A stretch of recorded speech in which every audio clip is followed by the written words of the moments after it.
요한복음 20장 11절에서 23절까지의 말씀 같이 한 절씩 교독해 올리도록 하겠습니다. 마리아는 무덤 밖에 서서 울고 있더니 울면서 구부려 무덤 안을 들여다보니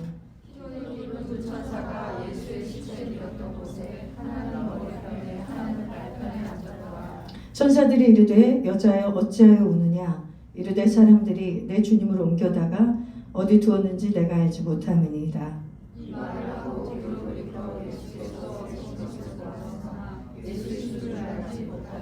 예수께서 이르시되 여자여 어찌하여 울며 누구를 찾느냐 하시니 마리아는 그가 동산지기인 줄 알고 이르되 주여 당신이 옮겼거든 어디 두었는지 내게 이르소서 그리하면 내가 가져가리이다.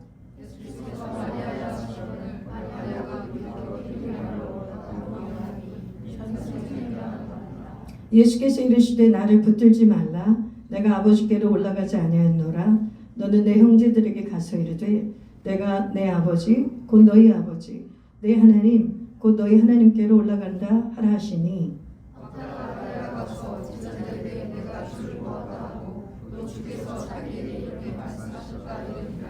이날 곧 안식 후 첫날 저녁 때에 제자들이 유대인들을 두려워하여 모인 곳의 문들을 닫았더니 예수께서 오사 가운데 서서 이르시되 너에게 평강이 있을지어다. 이 말씀하시고 손과 여기를 보시니 제자들이 두려워 기도하더라. 예수께서 또 이르시되 너희에게 평강이 있을지어다. 아버지께서 나를 보내신 것 같이 나도 너희를 보내노라. 이 말씀하시고 그를 향하여 숨을 내쉬며 이르시되 성령을 받으라. 너희가 누구의 죄 같이 읽겠습니다. 너희가 누구의 죄든지 사하면 사하여질 것이요 누구의 죄든지 그대로 두면 그대로 있으리라 하시니라. 아멘. 예, 오늘 말씀의 제목 같이 읽어보고 말씀 전하겠습니다. 같이 읽어볼까요? 시작. 부활의 참 소망을 붙들라. 아멘. 네, 오늘 부활 주일입니다. 그래서 우리가 주님의 부활에 대해서 같이 말씀을 강론하고 우리 자신이 과연 정말 부활의 참 소망에 붙들려 살고 있는가 한번 점검하며 그 부활의 기쁨과 그 성령 충만으로 채워지는 이 시간 되기를 바랍니다. 오늘 말씀을 보니 예수님께서 이제 부활하신 말씀인데요.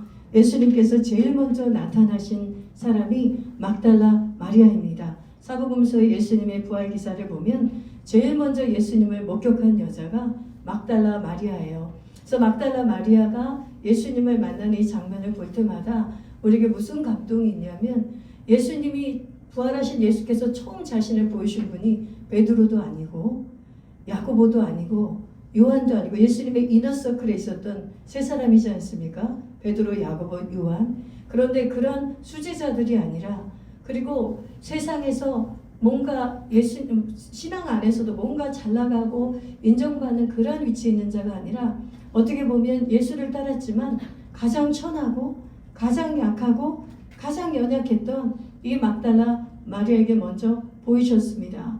그런데 이 막달라 마리아는 예수님의 첫 부활을 볼 수 있는 비밀을 가진 자였어요. 그것이 뭐냐면 막달라 마리아의 주님을 향한 사랑입니다.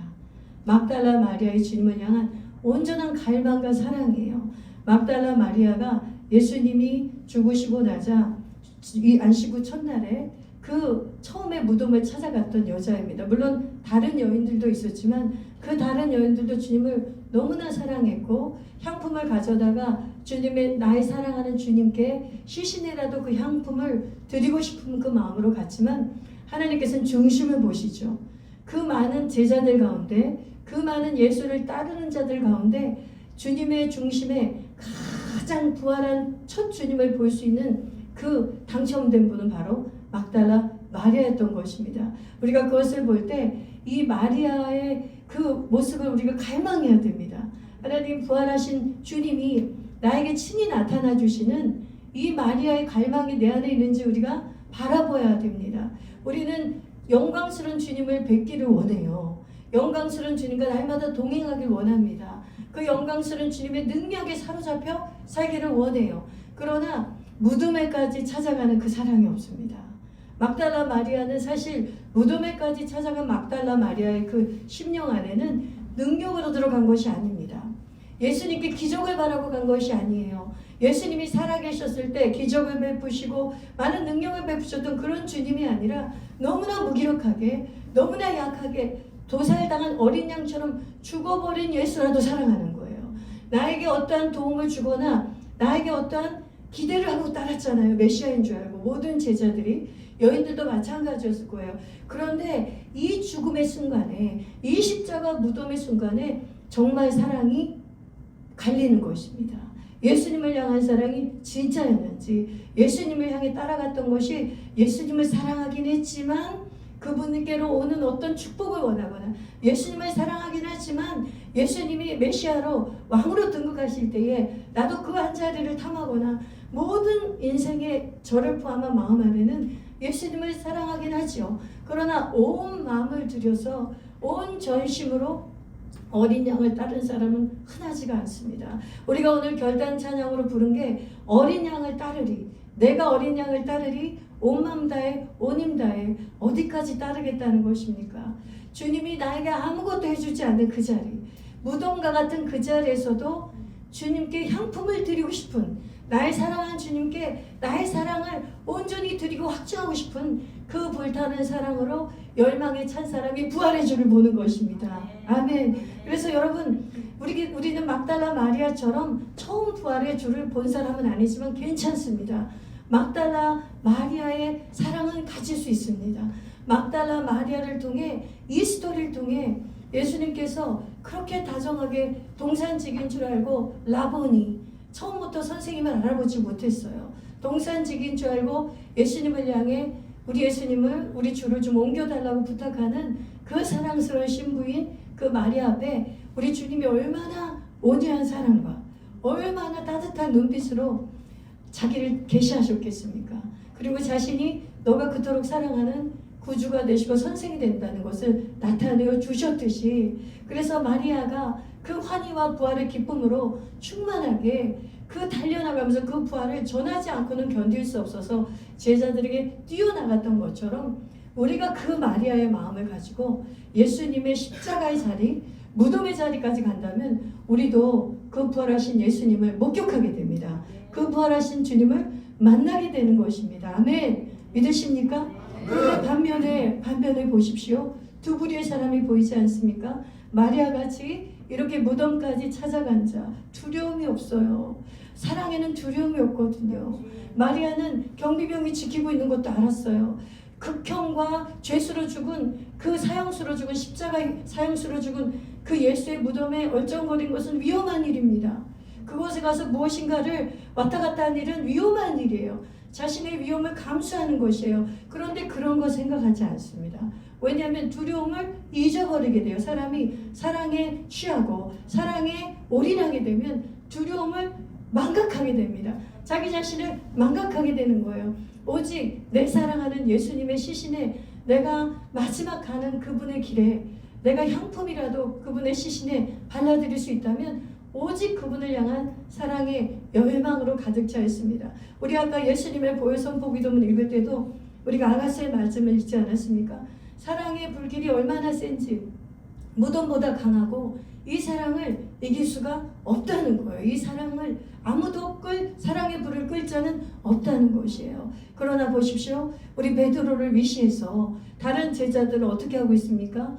안식구 첫날에 그 새벽에 무덤에 가 있던 이 여인들과는 달리 문을 꼭꼭 걸어 잠그고 두려움에 빠져서 자신의 생각과 자신의 관념에 빠져서 자기가 생각했던 예수님이 없어져 버리죠. 자기가 모셨던 예수님, 자기가 예수님은 이럴 것이라고 추측하고 예측하고 따랐던 예수님, 자기의 예수님, 자기가 만들어주신 예수님이 산산조각 나버리자 이 사람들은 멘붕에 빠졌습니다. 요즘 말로 멘탈 붕괴, 줄임말로 멘붕, 진짜 멘붕에 빠지게 된 것이에요. 그래서 어찌할 바를 모르는 거예요. 패닉에 빠져서 공포심과 두려움과 자기도 당장 예수님처럼 조만간에 십자가에 죽을 것 같은, 자기도 예수님의 일당이라고 여겨져서 그 아이가, 베드로가 3번 부인할 때 그 아이의 고소를 듣고도 베드로가 벌벌 떤 것처럼 이들의 두려움은 계속 증폭됐을 것입니다. 절대로 예수님의 죽은 현장에서 이들의 두려움이 끝나지 않았어요. 그렇기 때문에 이들이 걸어 잠그고 있는 거예요. 그 예수님이 당했던 고난이 나한테 올까봐. 그것이 너무 무서운 것입니다. 여러분, 이것이 여인들과 이 제자들의 차이예요.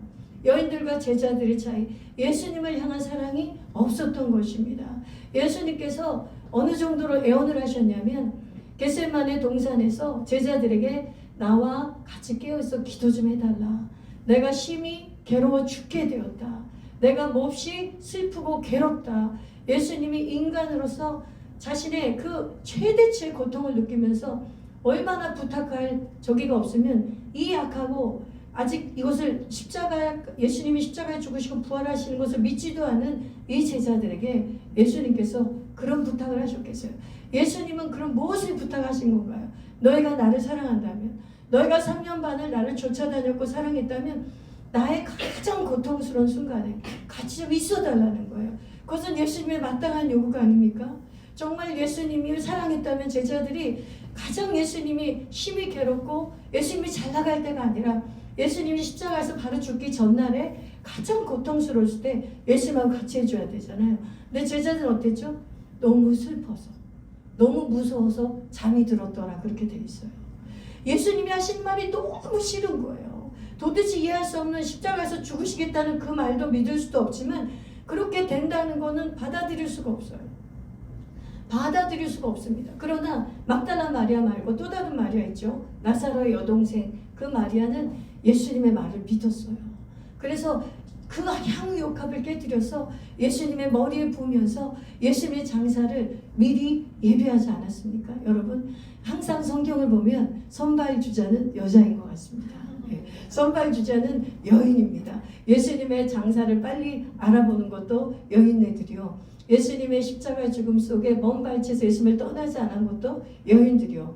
예수님의 무덤까지 떠난 자들이 여인들입니다. 그런데 남자 형제님들 실망하지 마십시오. 남자 형제님들은 훌륭한 여성분들이 옆에 있기 때문에 그 선발주자가 되시는 그 여성분들의 성령 충만한 에젤의 돕는 베들의 말씀을 잘 들어서 후발주자가 됐는데 더 앞서 나갑니다. 아멘. 믿으십니까? 왜 남성들 아멘 하세요? 이렇게 맨 처음에는 우리 여성분들이 나의 아내들이 뭔가 앞선 것 같고 이 막달라 마리아처럼 부활의 주를 먼저 만나는 것 같고 맞죠? 그렇죠. 그렇게 주님과 뭔가 더 친밀한 것 같고 그렇지만은 여러분 보십시오. 여자들이 순교당했습니까? 아니잖아요. 나중에 12제자가 다 순교당했습니다. 우리 남자분들은 그렇게 순교까지 가는 그런 주님과의 의리와 뚝심이 있는 게 남자의 DNA예요. 믿으십니까? 별로 안 좋아하시네요. 순교 이랬더니. 그래서 굉장히 칭찬해 드린 건데, 그래서 어쨌든 간에 하나님께서는 이게 남성과 여성을 다르게 만드셨는데 이 제자들 안타깝게도 주님을 사랑함이 아직은 없었기 때문에 주님을 사랑함이 이 두려움을 이기지 못하는 거예요. 주님을 향한 그 주님 자체로 주님만을 원하는 그 갈망이 이들을 차지한 것이 아니라 이들 안에는 그 남성들의 특유의 권력욕과 명예욕과 이 땅에서 한 자리 해야만이 자신의 존재감을 증명할 수 있는 이 남자분들의 특성처럼 이 제자들도 별다르지 않았겠죠. 근데 그게 와르르 무너진 거예요. 사랑이 무슨 의미가 있어요? 일이 너무 중요하신 분들인데 이분들은 일과 그 하는 일로 성취를 느끼고 자신의 존재가 증명된 사람인데 지금 완전히 존재가 무너진 상태입니다. 자기의 처자와 전토와 모든 가족까지 다 버리고 예수님께 올인했는데 말이죠. 올인하신 예수님이 어느 날 물거품처럼 사라지셨어요. 쪼개어지셨어요. 이 물건에게나 받는 못에 박히셨어요. 창에 찔리셨어요. 힘도 하나 못 써보고 6시간 만에 죽어버리셨어요. 그러니 이 남자분들이 제자분들은 어찌할까를 모르고 숨어 있는 것입니다. 그런데 예수님께서는 그 사랑의 추적, 예수님은 끝까지 제자들을 버리지 않으셨죠. 끝까지 포기하지 않으시죠. 주님은 이 모든 것을 다 예측하고 있었고 베드로에게 이렇게 얘기했습니다. 시몬아 시몬아 사탄이 너를 밀가 부르듯이 한다. 시험에 들지 않게 깨어 기도하라. 그러나 네가 사탄에게 지지 않도록 시험에 지지 않도록 내가 너를 기도하고 있다. 네가 돌이킨 후에 형제들을 굳게 하라. 아멘. 베드로가 부인할 것도 예언하셨고 밀가부르치 까무라쳐서 시험에 들 것도 예언하셨지만 베드로가 결국은 주님께 부활의 주를 만나고 돌아와서 형제를 굳게 하는 예루살렘 교회를 온전히 세우는 그런 수장이 될 것을 예수님께서 예언해 주셨어요. 아멘. 그런데 그 예수님께서 오늘 부활에 예수님이 이 제자들을 찾아오십니다. 이 두려움에 떨고 있는 제자들에게 부활하신 예수님이 그냥 통과하셔서 들어오시는 거예요. 그 잠겨있는 문을 통과하셔서 들어오십니다. 부활의 몸을 가셨기 때문에 이제 예수님은 물질세계, 공간과 시간에 영향을 받지 않는 것이죠. 근데 여러분, 이걸 우리가 어떻게 적용할 수 있는지 아십니까? 여러분이 아무리 단단한 문을 잠그고 있어도 예수님은 들어오십니다. 아멘. 그 예수의 영은 들어오시는 영이세요. 그 부활의 영은 뚫고 들어오세요. 우리에게 어떠한 빗장을 걸고 있어도 그 사랑하는 당신의 자녀들에게, 뜻이 있는 자들에게, 사명이 있는 자들에게 그냥 뚫고 들어가세요. 우리의 의지와 상관이 없습니다. 오늘 제자들은 예수의 부활을 믿고 있지 않기 때문에 예수님이 온다는 건 상상도 못하고 있습니다. 그렇기 때문에 마음을 열 수가 없죠. 아니, 예수님은 죽어버리면 이제 끝났는데, It's the end, 끝나버렸는데 예수님은 어떻게 상상이나 할 수 있겠어요? 비탄에 빠져있는 그 제자들에게 예수님, 부활의 예수님은 그 기쁨에 예수님은 뚫고 들어오십니다. 여러분, 그 예수님이 우리 예수님이세요. 그래서 여러분, 어떠한 삶의 환경과 그 갇힘 속에 있다 할지라도 아무것도 두려울 것이 없습니다. 그분이 뚫고 들어오십니다. 그분이 뚫고 들어오셔서 처음 하신 말씀, 무슨 말씀이셨죠? 평강이 있을지어다. 아멘. 평강이 있을지어다. 아멘. 부활의 주를 만나지 않고는 인생은 평강이 없습니다. 평강이 있을지어다. 여러분도 평강이 깨져서 고통 중에 고민과 번민 속에 쌓였을 때 언제 다시 평강이 회복됩니까? 주가 오셔야죠. 그분이 오셔야죠. 그분이 오셔서 나의 마음을 다시 사로잡으셔야죠. 그분이 오셔서 다시 우리의 마음의 풍랑을 향해 잠잠하라, 잠잠하라, 잠잠하라. 내가 너의 부활의 주가 된다. 말씀하실 때 우리는 평강이 임하고 잠잠해지는 것입니다. 그래서 예수를 믿지 않은 인생도, 예수를 믿은 인생도, 어떠한 인생도 부활의 주가 오지 않으면 평강은 없어요. 예수를 믿었어도 부활의 주가 날마다 나에게 오시지 않은 평강은 없는 거예요. 예수님 안 믿는 사람은 당연히 평강이 없고요.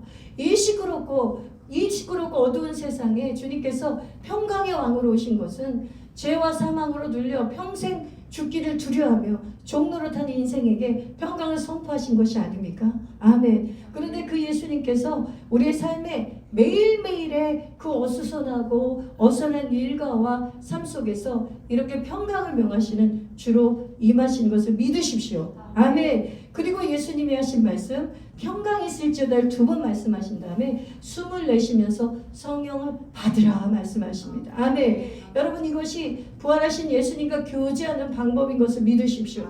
이 영적인 원리를 오늘 꼭 여러분이 익히시고 매일의 삶 속에 부활의 소망을 붙드는 것이, 부활의 주를 붙드는 것이 어떤 것인지를 오늘 예수님이, 이 부활하신 예수님이 제자들에게 오신 이 과정을 보면서 나의 삶 속에 완전히 이거를 체화시키고 원리와 원칙으로 내 삶에 완전히 익히셔야 합니다. 그것이 뭐냐면 어떠한 가운데도 주를 먼저 모셔야 되는 거예요. 아멘. 내가 부활의 주와 주를 모시고 부활의 주님을 따라가고 부활의 소망을 붙드는 방법은 어떤 환경에서도 주를 불러야 되는구나.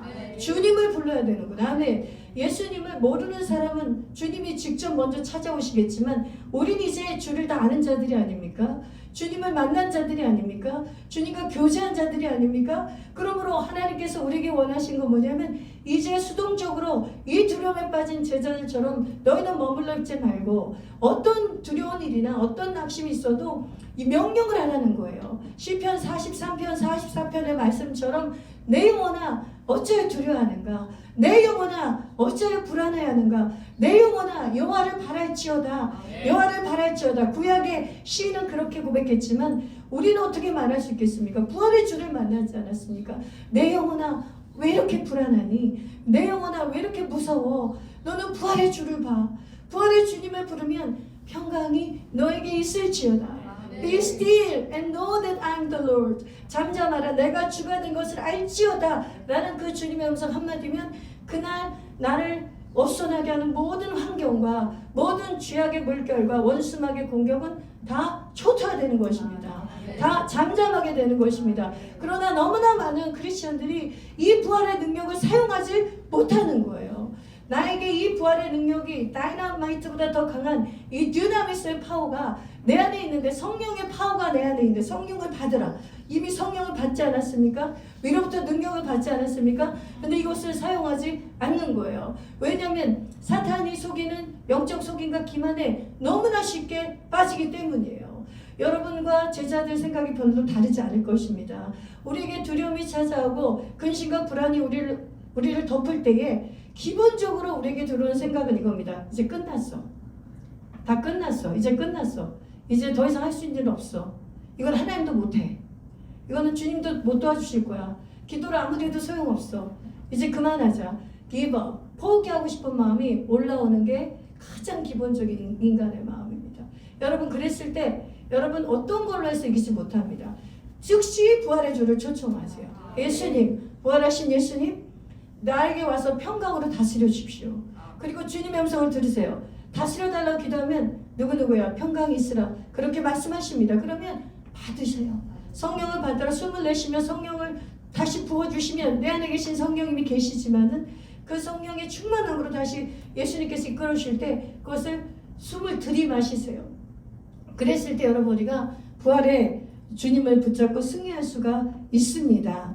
여기 보면 놀라운 말씀이 있어요. 예수님께서 우리 요한복음 20장 17절에 보세요. 예수께서 이르시되 띄워주시면 나를 붙들지 말라. 내가 아직 아버지께로 올라가지 아니하노라. 너는 내 형제들에게 가서 이르되 내가 나의 아버지 곧 너희 아버지 내 하나님 곧 너희 하나님께로 올라간다 하라 하니라. 여러분, 예수님의 이 말에 저는 늘 충격을 받고 늘 감동을 얻습니다. 뭐냐면 동일시하는 거예요. 예수님과 제자들을 동일시해요. 형제로 여기시는 거예요. 내 아버지 너희 아버지, 내 아버지 너희 아버지. 우리 주기도문에서도 가르쳐 주셨죠. 하늘에 계신 우리 아버지. 원래 그 아람어 방언의 첫 그 내용은 하늘에 계신 우리 아빠예요. 우리 아빠. Heavenly Daddy. 하늘에 계신 우리 아빠. 예수님께서 제자들과 포함해서 하늘 아버지를 우리 아버지.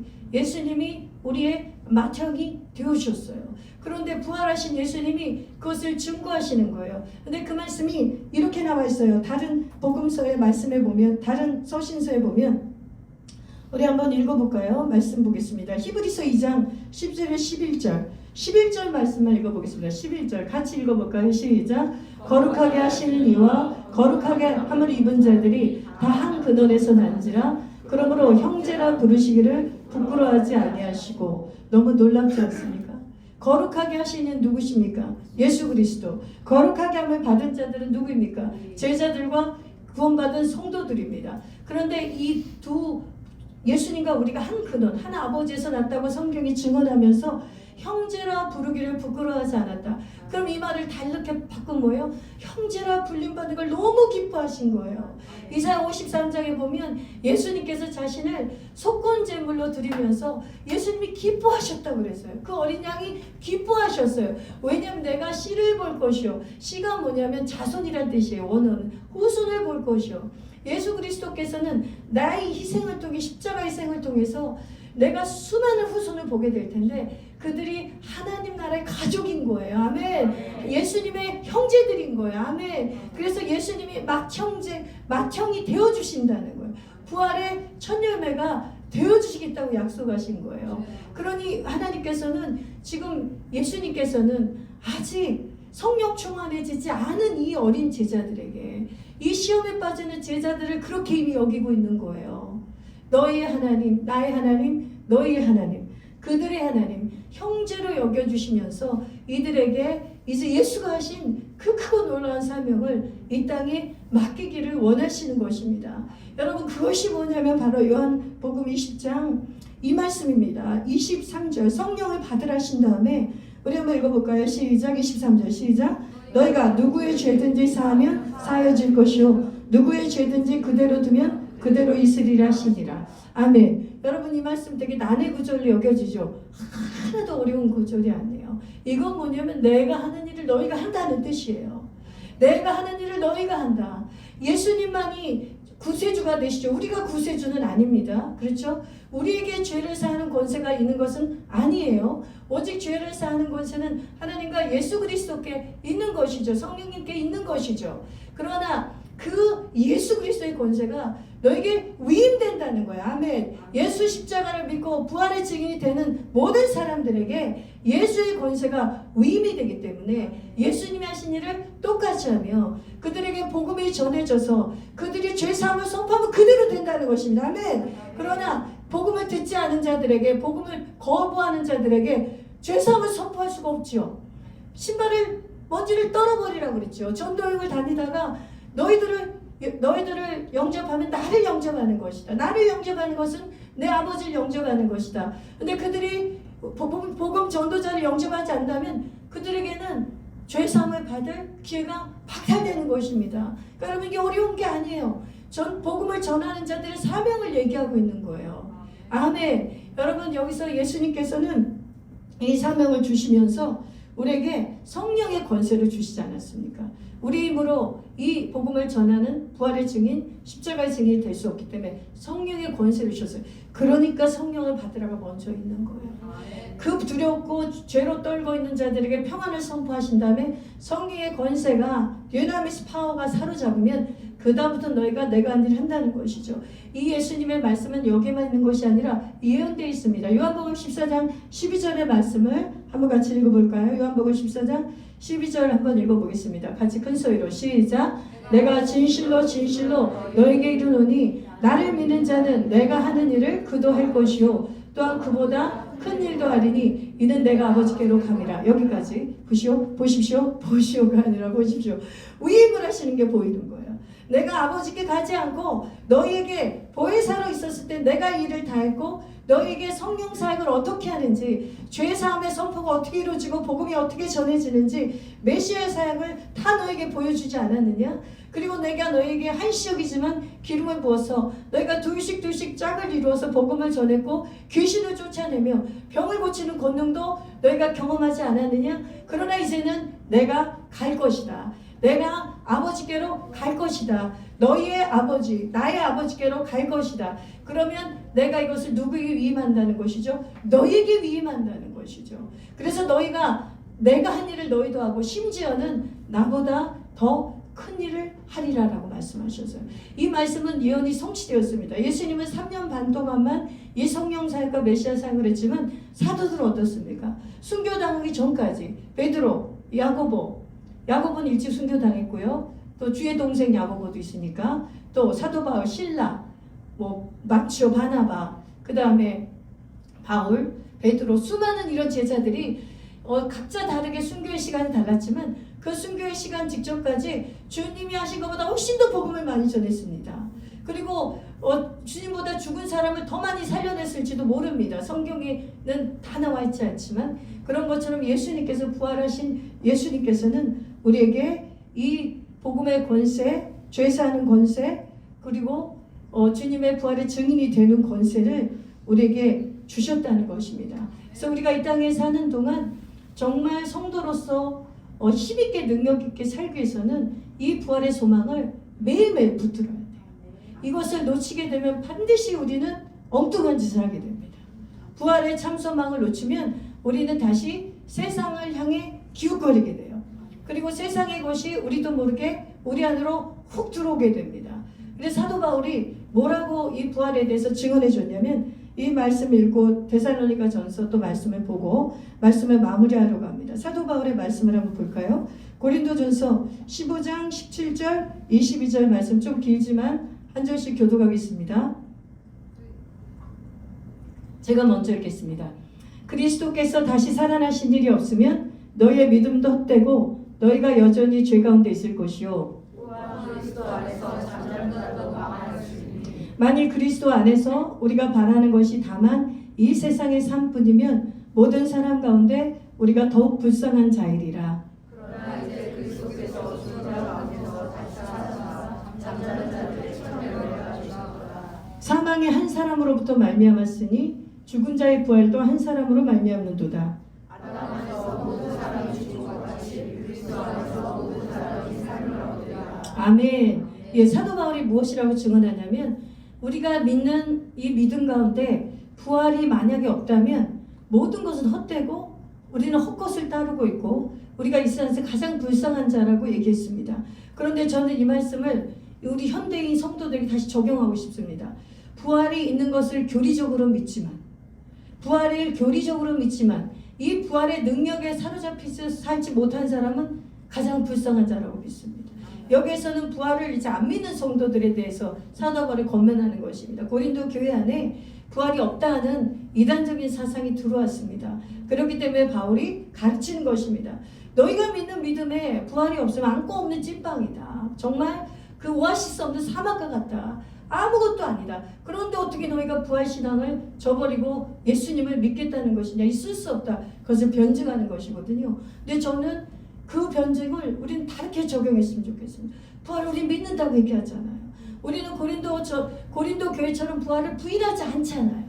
부활하신 예수님 믿고 부활절 되면 계란도 까먹고 부활절 감사헌금도 내고 부활하신 예수님을 거절하는 사람, 안 믿는 사람은 없어요. 성도 중에, 교회 다니는 사람 중에 부활을 예수님 했다고 믿어요. 그런데 중요한 건 뭐냐면 그 교리적으로 믿는 거 말고, 이 머리로 믿는 헤드 페이스 말고, 머리로 믿는 그 교리적인 부활에 대한 교리 말고 정말 매일의 나를 부활시키는 그 영에 사로잡혀 있는 거예요. 이것이 오늘 우리가 받아야 될 질문이에요. 매일 부활의 주를 만나냐 이거예요. 매일 부활의 주를 만나냐. 그러면 매일 죽을 것 같은 상황에서 우리는 어떤 일이 벌어지죠? 살아나는 상황이 벌어지는 것입니다. 살리는 영이 내 안에서 용서심이고 솟구치기 때문에 부활의 첫 열매가 되신 예수 그리스도께서 내 안에 서서 나에게 부활의 열매를 매일 맺게 하시는 거예요. 너도 부활의 첫 열매를 맺은 나와 연결이 돼 있다. 나는 너의 부활의 첫 열매로 너의 맏형이 되었다. 그러므로 내가 그 부활의 영으로 있는 것을 네가 믿고 나를 따르고 나에게 오늘도 너를 내어준다면, 오늘도 너의 모든 지정의와 너의 삶을 나에게 내어준다면 네가 오늘 부활의 영으로 충만하리라. 살리는 영으로 충만하리라. 먼저 내 자신이 살 뿐만 아니라 다른 사람을 살리는 영으로 충만하게 돼요. 그래서 그런 사람은, 부활의 소망에 붙들린 사람은 하루가 어떻게 되는지 아십니까? 빛나는 거예요. 어떤 순간도 의미 없는 순간이 없는 거예요. 이 순간은 의미가 있고 저 순간은 의미가 없는 순간은 없는 거예요. 내가 오늘 전도라는 순간은 의미가 있고 내가 오늘 커스터머랑 막 너무 짜증나게 스트레스 받으면서 일한 그 순간은 의미 없는 게 아니에요. 그 순간도 부활의 주가 나와 함께 하시면 빛나는 순간이 되는 거예요. 영광스러운 순간이 되는 거예요. 운전대 잡고 차를 운전할 때, 아이를 양육할 때, 내가 성도를 만나 상담할 때, 아니면 내가 일용직 알바를 할 때 어떤 순간이든 상관이 없는 거예요.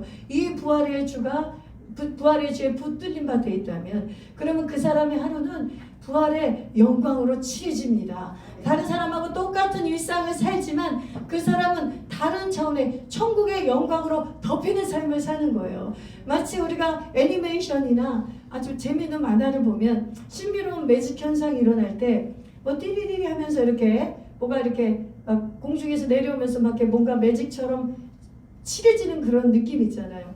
이렇게밖에 표현을 못해서 미안한데 어쨌든 그렇게밖에 표현이 안 되는데, 우리의 삶에 똑같은 일상인데 그 회색 같은 색깔의 그 애니메이션의 컬러가 입혀지듯이 이제 떠올랐습니다. 겨울왕국 레디고 그 주인공이 이름이 엘사죠. 엘사가 레디고 부르면서 이렇게 거기를 한 발 한 발 내디딜 때마다, 노래를 하면서 막 뮤직을 하면서 한 발 한 발 내딜 때마다 겨울왕국이 갑자기 그 얼음이 깨지고, 기억나십니까? 막 그린이 생기고 막 꽃이 생기고 막 아름다운 성으로 변해가서 그 형상화된 거 있잖아요.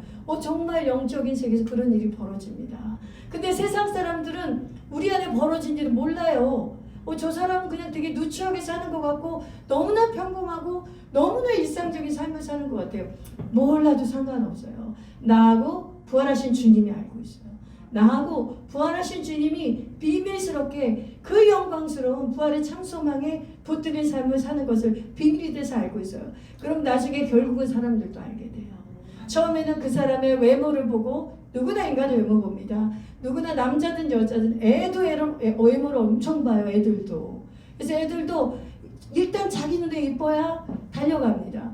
인간은 어려서부터 죄성인 것 같습니다. 그래서 우리는 성경 말씀대로 다 외모를 봐요. 그러나 주님은 중심을 보는데, 그 중심에 그 중심이 주님의 영광과 부활의 영에 사는 사람들은 결국은 그 사람에게 하나님의 영광이 나타나게 돼요. 그 사람이 무슨 옷을 입고 있든, 그 사람이 무슨 직업을 하든, 그 사람이 무엇을 하든 성령이 그 사람의 눈빛을 통해 나타나고, 성령이 그 사람의 미소를 통해 나타나고, 성령이 그 사람의 말을 통해 나타나고, 성령이 그 사람의 발걸음을 통해 나타나고, 성령이 그 사람의 손을 통해 나타나기 때문에 하나님께서 하나님이 가장 기뻐하시는 영광스러운 삶을 살 수 있습니다.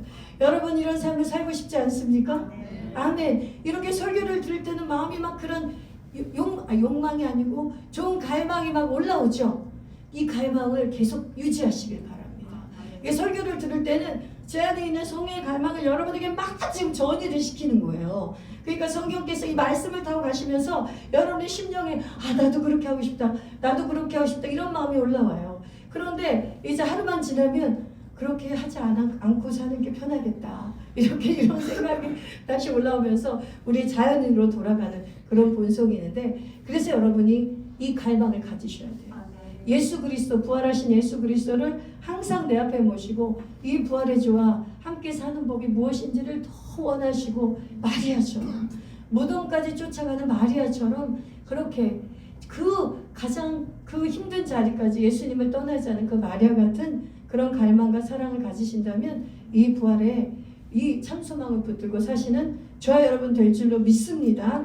아멘. 마지막 말씀 한번 읽겠습니다. 데살로니가 전서 4장 16절에 18절. 오늘 저는 이 말씀을 결론의 말씀을 한번 찾아봤습니다. 같이 읽어볼까요? 시작. 주께서 호령과 천사장의 소리와 하나님의 나팔 소리로 신이 하늘로부터 강림하시리니 그리스도 안에서 죽은 자들이 먼저 일어나고 그 후에 우리 살아남은 자들도 그들과 함께 구름 속으로 끌어올려 공중에서 주를 영접하게 하시리니 그리하여 우리가 항상 주와 함께 있으리라. 그러므로 이러한 말로 서로 위로하라.